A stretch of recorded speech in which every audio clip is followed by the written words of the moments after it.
Cellcom, c'est le propriétaire de la marque Evertec.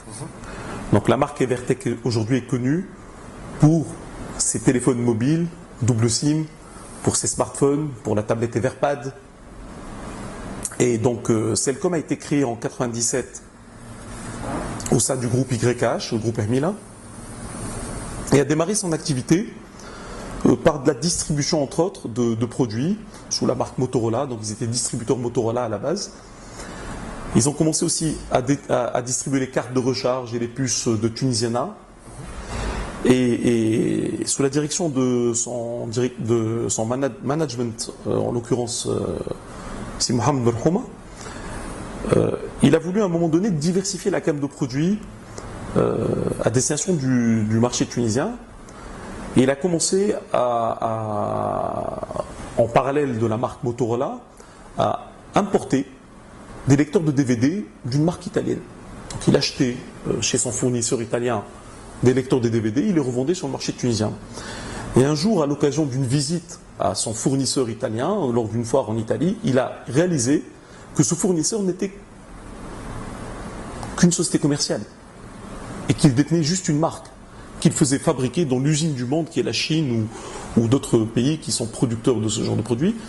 Et il s'est dit pourquoi un Italien le ferait alors qu'un Tunisien ne pourrait pas le faire. Justement, oui. Et il a créé sa marque Evertec. Et au début, je ne sais pas si vous vous souvenez, mais c'était des lecteurs de DVD Evertec. En 2006, c'était le premier lecteur de DVD à moins de 100 dinars. On ne savait pas encore qu'il était tunisien. Tout ce qu'on savait, c'est qu'il coûtait moins de 100 dinars et qu'il était de bonne qualité. Et c'est comme ça que la marque Evertec est née. Quelques années plus tard, réalisant que cette marque n'était pas exclusivement lecteur de DVD, qu'elle pouvait être autre chose, que toutes les marques de téléphonie mobile fabriquaient aussi dans l'usine du monde et mettaient leur marque, moyennant le marketing, moyennant les dépenses publicitaires, tout ça, j'ai dit pourquoi pas la téléphonie mobile. Et en 2008 est né le premier téléphone tunisien qui s'appelait le X9 à l'époque, Oui, le premier double SIM tunisien, exactement. et qui tout de suite a eu un énorme succès. Donc pour résumer, entre 2008 et aujourd'hui, Evertec, c'est quand même 700 000 téléphones portables vendus en Tunisie. C'est une part de marché de 15%. Donc derrière des noms comme Nokia et Samsung, qui sont des leaders monde. Et ça, c'est vraiment une fierté d'avoir un produit tunisien. La conception est faite dans des bureaux d'études, tout ce qu'il y a de plus sérieux. La fabrication est faite dans l'écosystème de Shenzhen, qui est le monde de la téléphonie mobile en Chine, où vous avez tous les fabricants de composants, d'écrans, de puces, de coques et tout ça. Et l'assemblage est fait là-bas. Et la marque est tunisienne. La marque est tunisienne, elle va bientôt s'exporter également dans les pays limitrophes. Et donc, le chiffre d'affaires de Cellcom, grâce à la téléphonie mobile, a explosé. Donc, Cellcom faisait en 2009 16 millions et demi de dinars de chiffre d'affaires. En 2010, elle en a fait 20 millions. En 2011, elle en a fait 23 millions avec des marges bénéficiaires. Donc, c'est une entreprise qui a pignon sur rue. D'ailleurs, Cellcom va être cotée sur le marché principal, puisqu'elle remplit toutes les conditions. Et donc, entre-temps, est apparu un phénomène nouveau, qui aujourd'hui est en train d'exploser dans le monde entier, c'est ce fameux smartphone. Tout le monde veut un smartphone, tout le monde veut une tablette. Mais tout le monde n'a pas les moyens financiers pour se payer un smartphone à 1500 dinars ou à 1400 dinars, et tout le monde n'a pas les moyens de s'acheter une tablette. Ce qu'il faut savoir, c'est qu'aujourd'hui, l'Europe est en crise, vous le savez. Oui. La consommation est en berne. Oui.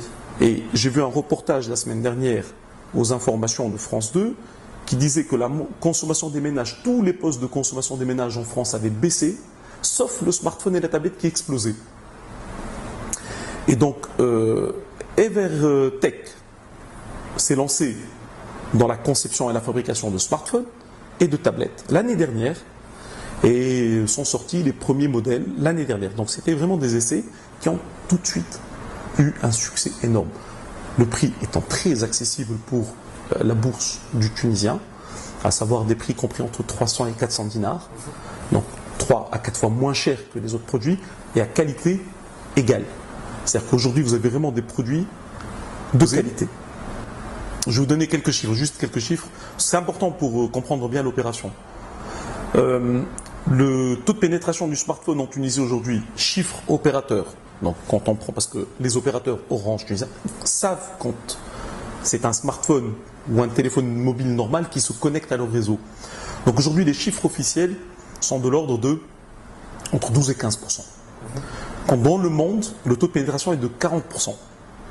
Et selon les projections des instituts les plus importants dans le monde de la téléphonie mobile, ces chiffres-là, à horizon 2017, devraient avoisiner les 80% dans le monde. Et en Tunisie, nous devrions être aux environs de 40-50% à ce moment-là. Donc pour financer cette croissance, il fallait beaucoup de moyens. Et la solution s'est proposée d'elle-même, suite à des réunions avec le management de l'entreprise, puis avec le groupe, de recourir au marché financier. Pour plusieurs raisons. Pour bénéficier pas uniquement du financement, mais comme je vous l'ai dit tout à l'heure, de tous les avantages liés à une introduction. Evertec est une marque, être coté en bourse, c'est un gage de notoriété. Vous êtes tous les jours visible partout, de par votre cotation, de par vos communications, de par... Donc, être coté en bourse, mis à part trouver de l'argent, c'est aussi se faire connaître. C'est aussi, se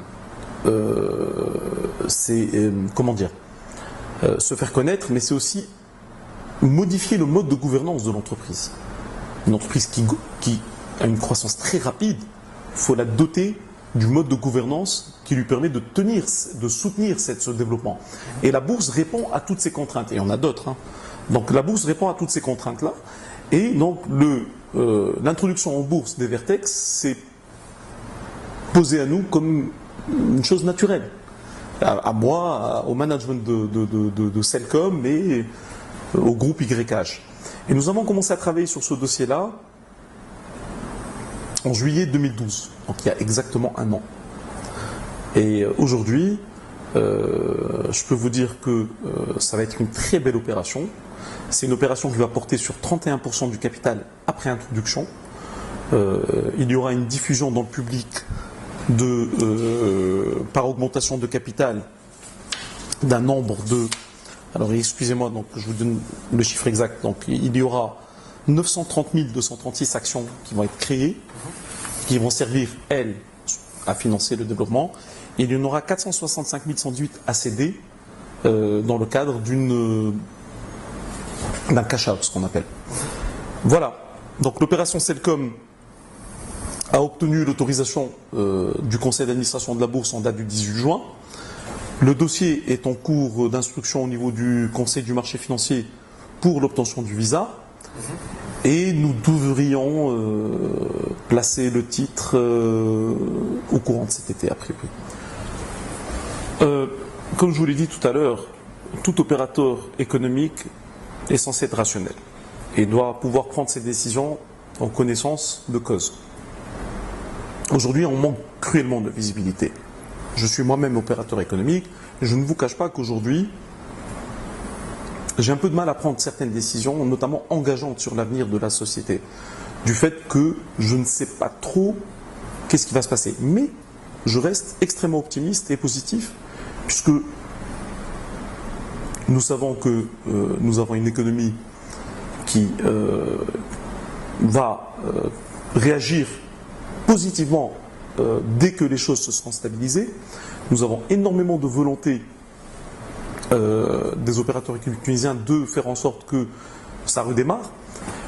Et donc je reste confiant quand même dans l'avenir de l'économie tunisienne dès qu'on aura passé cette phase un peu de turbulence. Pour rassurer nos clients, nous avons fait quelque chose de très simple. Nous avons basé toute notre approche sur le fondamental, Oussama. Et le fondamental vient de l'analyse, de la lecture du risque, de la lecture des chiffres.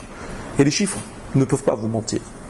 Donc, à partir de là, si on adopte des principes très simples de prudence, des principes rationnels au niveau des choix, et qu'on se comporte de manière responsable en tant qu'investisseur, en tant qu'épargnant, vous n'avez aucun risque à ce niveau-là. Et nous véhiculons ce message auprès de nos clients, dans notre écosystème, parce qu'il n'y a pas que nos clients dans l'écosystème, il y a aussi ce qu'on appelle tous les stakeholders de la CGF, mes confrères, l'administration, les autorités, monsieur tout le monde, le client, vous, les médias. Et nous restons extrêmement confiants, à condition de respecter des règles fondamentales, classiques. Pour preuve, c'est nos performances. C'est-à-dire que je ne vais pas faire de la pub pour CGF, mais bon, après tout, c'est mon entreprise. C'est celle de mes collaborateurs, parce que tous mes collaborateurs jouent un rôle très important dans tout ça, et je tiens vraiment à les remercier à l'occasion de cette interview. J'ai cité Qais Qari'a, j'aurais pu citer Bassem Naifer, qui est le patron de CGF Capital, et qui a mis en place toute la partie ingénierie dans CGF. Je pourrais citer Inès Qarqni, qui a mis en place tout le réseau commercial, et qui a aujourd'hui en charge la plus grosse équipe de la CGF, à savoir l'équipe commerciale.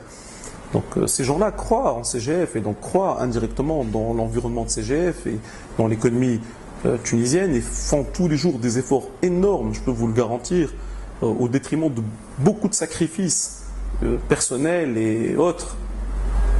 Donc pour tout ça, j'y crois, je pense que nous allons vraiment nous en sortir. Ça ne tient qu'à nous de gérer cette phase un peu difficile, de la gérer en adulte, en personne responsable, en jouant notre rôle d'opérateur économique, de notre rôle social également, en tenant compte des difficultés du moment, en essayant de les résoudre un par un, ces problèmes.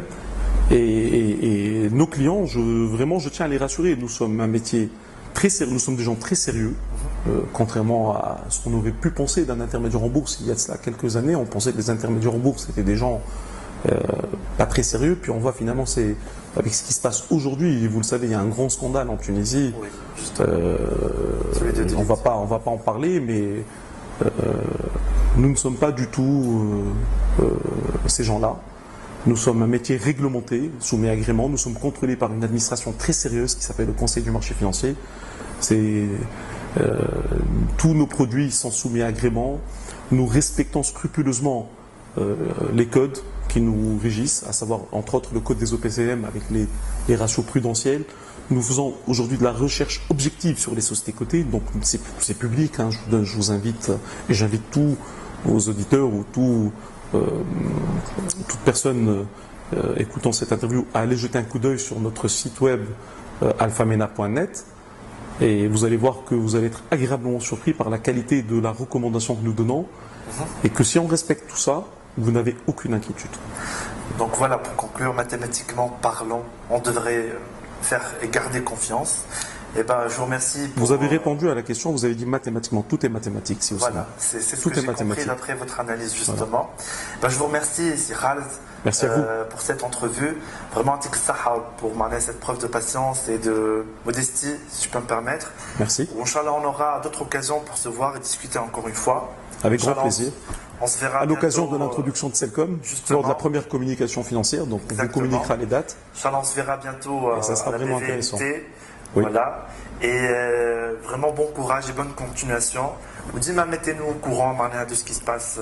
Et merci pour ce que vous faites, vous, pour le marché financier. De mettre en avant le marché financier, d'essayer d'expliquer aux gens notre métier, nos produits, c'est vraiment très important.